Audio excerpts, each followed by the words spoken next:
আসসালামু আলাইকুম, কেমন আছেন সবাই? এই মাছটাকে চেনে না এমন কোনো মানুষ আছে? আজ আমি এই মাছটারই রেসিপি শেয়ার করব আপনাদের সাথে। এটি হচ্ছে আমাদের জাতীয় মাছ ইলিশ। আসলে আমি তেমন মাছ কাটতে জানি না। আজকে ভিডিও করার জন্য আমি সুন্দর করে আপনাদেরকে মাছ কেটে দেখাবো। প্রথমে মাছের আঁশটা ফেলে দিলাম। এখন মাথার সাইডটা সুন্দর করে কেটে নিব। ও, ডিম হয়েছে! এমনও আমি আগে থেকে জানতাম ডিম হবে মাছটাতে। তো ডিমটা বের করব আস্তে আস্তে করে, কিন্তু আমার ধরতে জানি কেমন লাগতেছে। তারপরও আমি সুন্দর করে অপারেশন করব। ডিমটা কিভাবে বের করতেছি আপনারা একটু আমার সাথে থাকেন, দেখেন আমি কিভাবে ডিমটা বের করতেছি। নিচের পিছনের দিক দিয়ে একটু কেটে ফেললাম, তারপরে আস্তে আস্তে হাত দিয়ে ঠেলে ঠেলে অপারেশন করতেছি ডিমটাকে বের করার জন্য, সুন্দর করে যাতে অক্ষত অবস্থায় ডিমটা বের করতে পারি। না ভাই, তারপরে একটু ক্ষত হয়ে গেছে ডিমটা। এই যে তারপরে শেষ পর্যন্ত বের করলাম, ছোট্ট একটা ডিম বের হলো, তাও এত ছোট না। মাছের মধ্যে মাছ কাটতে গেলে ডিম যদি পাই তাহলে তো অনেক বেশি ভালো লাগে। আর সেটা যদি হয় আমার ফেভারিট ইলিশ মাছের, তাহলে তো কোনো কথাই নেই। মাছটাকে কেটে সুন্দর করে ধুয়ে পরিষ্কার করে নিলাম। এখন রান্না করব, সেজন্য কড়াইতে তেল দিয়ে দিলাম, সয়াবিন তেল দিলাম। আর আমি পেঁয়াজ, ধনেপাতা, কাঁচামরিচ এগুলো সব সুন্দর করে কেটে রেখেছি। তো প্রথমে রসুনটা দিয়ে দিলাম। আমি আবার একটু গোটা গোটা রসুন দিতে খুব পছন্দ করি, তাই রসুনটা দিয়ে দিলাম। রসুনটা দেওয়ার সাথে সাথে তারপরে আমি পেঁয়াজ কাটা দিয়ে দেব। মিডিয়াম সাইজের একটা পেঁয়াজ এখানের মধ্যে দিব, তবে পেঁয়াজ আমি আরও পরে পরে আরও দিব। তো পেঁয়াজটা একটু লাল লাল যখন হয়ে যাবে তখন এখানে আমি মশলা অ্যাড করব। বেশি কিছু দেব না, আজকে আমি সিম্পলভাবে রান্না করব। হলুদের গুঁড়ি দিয়ে দিলাম আধা চা চামচের মতো, মরিচ দিলাম। বন্ধুরা, আপনারা জানেন আমি সব তরকারিতে একটু মরিচ বেশি দিই, আমি মরিচ একটু বেশি দিয়ে খেতে ভালোবাসি। তো এখানেও আমি একটু মরিচ দিলাম। দেখেন আমার মরিচের কালারটা খুব সুন্দর। তো মরিচ দিয়ে পানি দিয়ে দিলাম। এখন এই মশলাটাকে খুব ভালোভাবে কষাতে দিয়ে দিব। যখন খুব সুন্দর করে একটু পানি দিয়েছিলাম, তো সুন্দর করে কষানো হয়ে গিয়েছে, এখন আমি মাছটা দিয়ে দেব।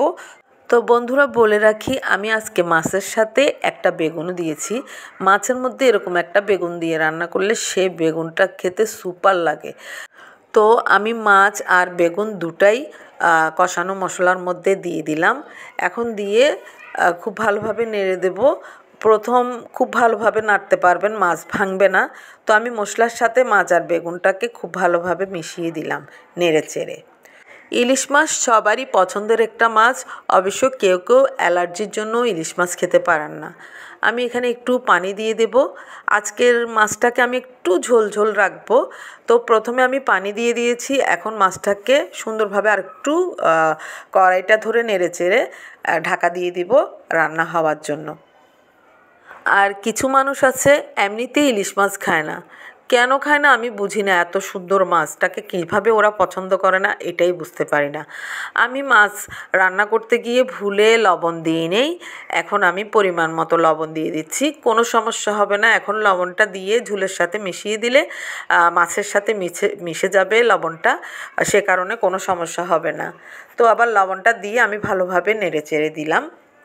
এখন মাছটাকে ঢাকা দিয়ে রান্না করব। ইলিশ মাছ হতে বেশি সময় লাগে না, প্রায় 5-7 মিনিট পরে আমি এখন ঢাকা তুলে দেখব ইলিশ মাছটা কতটুকু হয়েছে। আমার ইলিশ মাছটা প্রায় 80% হয়ে গিয়েছে। এখন এখানে আমি ঝোলটা অ্যাড করব। যেহেতু আমি আজকে একটু ঝোল ঝোল রাখবো ইলিশ মাছ, তাই এখানে আমি ঝোলটা অ্যাড করব। ঝোলটা দেওয়ার পর যে পেঁয়াজটা কেটে রেখেছি এখানে আমি প্রায় 1 মুঠো পেঁয়াজ দিব। একটু পেঁয়াজটা বেশি করে দিলে খেতে খুব ভালো লাগে। তারপরে 2-3টা কাঁচামরিচ দিয়ে দিলাম। কাঁচামরিচটা দিয়ে সুন্দর করে আবার একটু নেড়ে চেড়ে দিব। নেড়ে চেড়ে এখন ঢাকা দিয়ে দেব। ঢাকা দিয়ে আর বেশিক্ষণ রাখবো না, 2-3 মিনিটের মতো রান্না করলেই আমাদের মাছটা হয়ে যাবে। বন্ধুরা, আমার মাছটা একদম হয়ে গিয়েছে। এখন আমি এখানে উপরে আগে যে ধনেপাতা কেটে রেখেছি ধনেপাতাগুলো দিয়ে দেব। আর ফ্রেশ ধনেপাতা দিলে অসাধারণ একটা গন্ধ বের হয়, খেতে খুবই ভালো লাগে। তো আমার মাছটা রান্না করা কমপ্লিট হয়ে গেছে, আমি আপনাদেরকে সার্ভ করে দেখাচ্ছি। তো দেখুন বন্ধুরা, কালারটা কি অসাধারণ এসেছে, আর খেতেও মাশাআল্লাহ খুব সুস্বাদু ছিল। তো বন্ধুরা, আজকে এই ইলিশ মাছ রান্নার ভিডিওটা আপনাদের কেমন লেগেছে? যদি ভালো লাগে অবশ্যই লাইক, শেয়ার এবং ফলো দিতে ভুলবেন না। ও মাছে একটু ডিম হয়েছিল, সেই ডিমটাও আমি রান্না করেছি। একটু বেশি করে পেঁয়াজ দিয়ে রান্না করেছি, খেতে খুবই মজা হয়েছিল। তো বন্ধুরা, আজ এখানেই বিদায় নিচ্ছি। সবাই ভালো থাকবেন, আমার ভিডিওগুলোকে শেয়ার করবেন। আল্লাহ হাফেজ।